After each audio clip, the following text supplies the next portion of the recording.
Olá, bem-vindos a mais um Mergulho Profundo. Hoje, o nosso foco é Águas Formosas, lá em Minas Gerais, no Vale do Mucuri. Isso aí. A gente vai investigar a história dessa cidade desde as raízes indígenas, passando pela colonização, as mudanças econômicas, até chegar nos dias de hoje. Exato. E é bom situar, né? Águas Formosas fica no Nordeste Mineiro, Vale do Mucuri. A história dali, olha, reflete muito do que aconteceu no Brasil em termos de ocupação, exploração de recursos. Perfeito. Então, para começar, antes de tudo, quem estava lá eram os índios Machacales, certo? Sim, os habitantes originais. A chegada dos não indígenas, mais forte ali entre, digamos, 1890 e 1950, seguia um padrão bem conhecido no Vale, infelizmente. Que seria? Supressão, deslocamento dos povos nativos. Foi um processo bem duro para eles. E o que trouxe essa gente para lá? Tinha algum motivo específico? Tinha sim. Muita gente fugindo de secas no Nordeste e também a busca pela poaia. Poaia? Isso, e pecacuanha. Uma raiz medicinal que valia muito na época, sabe?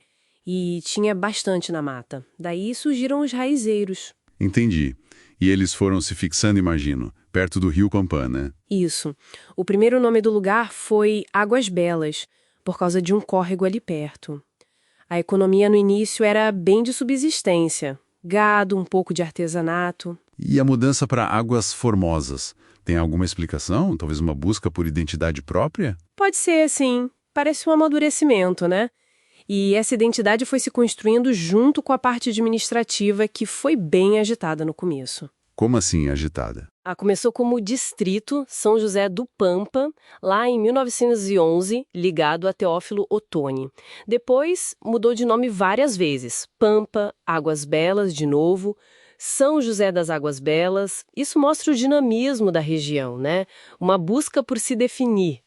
Até que finalmente virou município. Exato. Em 17 de dezembro de 1938, a Lei Estadual 148 criou o município, ainda como Águas Belas, desmembrado de Teófilo Otoni. Já nasceu grande, com 5 distritos. Mas o nome Águas Formosas veio depois. Veio em 1943 por um decreto estadual, o 1058. E olha que interessante. O quê? Não foi só o nome do município que mudou. Outros distritos também foram renomeados na mesma época. Rio Negro virou Crisólita, Umburanãs virou Umburatiba. Ah, então foi uma coisa mais ampla. Sugere uma ação coordenada, sabe? Talvez ligada ao Estado Novo de Getúlio Vargas, aquela coisa de padronizar, centralizar, até nos nomes. Faz todo sentido. E depois disso, Águas Formosas ainda deu origem a outras cidades, né? Sim, virou uma cidade-mãe. Machacali saiu em 53, Pampã e Umburatiba em 62, Crisólita só em 95. Hoje o município é a sede mais o distrito de Água Quente, que foi criado em 2001. Ok. Voltando um pouco na economia. Falamos da poaia, do gado. Mas você mencionou que a ocupação do Mucuri foi meio complicada, né? Grilagem, desmatamento. Muito complicada. Era a lógica da fronteira agrícola, né? E isso levou direto para a era da madeira, ali pelos anos 40, 50. A exploração de madeira virou a grande coisa. Virou motor econômico. Tinha a Ferrovia Bahia-Minas para escoar tudo, surgiram grandes empresas madeireiras. Teve até multinacional, não teve? A Brasil Holanda. Essa mesma chegou a empregar muita gente, exportava madeira nobre. Mas aí, acabou. Fechou nos anos 80 porque não tinha mais o que tirar. Aquele ciclo clássico, né? E triste. Imagina o impacto no ambiente. Os números são assustadores. A cobertura de floresta no Mucuri caiu de mais de 50% em 1925 para só 7% em 1970. 70%! Nossa. E em 70, 80% da área rural era pasto. O resultado? Erosão, solo empobrecido, um legado difícil. Que cenário. E hoje, como a economia de Águas Formosas se reconfigurou depois disso tudo? Olha, os dados mais recentes de 2020 e 2021 mostram outra realidade.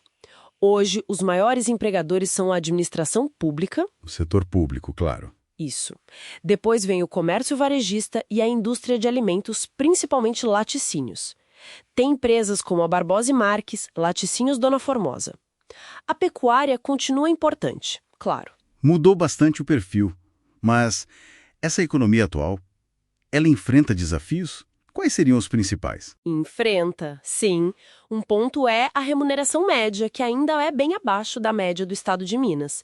E o IDHM de 2010, que era 0,645, sugere que, embora o emprego tenha crescido um pouco nos últimos anos, isso não se traduziu numa melhora geral de renda e qualidade de vida para todo mundo. Entendi. E não tem polos industriais específicos, nem mineração forte. Não há registro de APLs, que são aqueles arranjos produtivos locais, nem atividade de mineração expressiva registrada. Mas nem só de economia vive a cidade, né? A parte cultural e o patrimônio parecem ter um peso grande lá. E tem mesmo, isso é muito importante para a identidade local.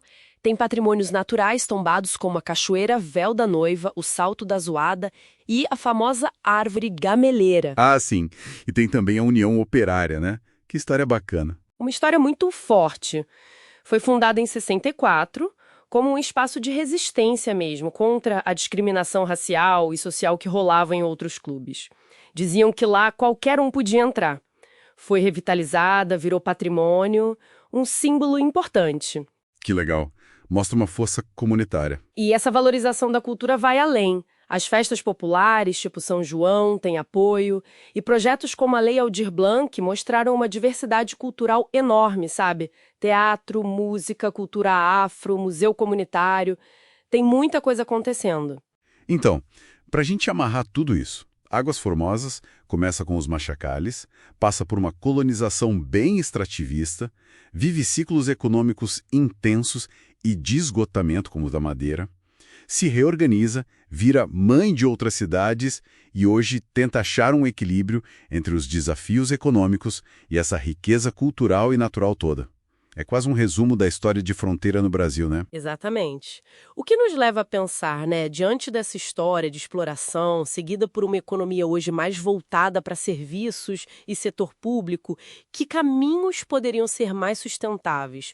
Como Águas Formosas pode usar esse patrimônio cultural e natural tão rico para construir um futuro mais justo e resiliente para sua gente? Fica aí a reflexão.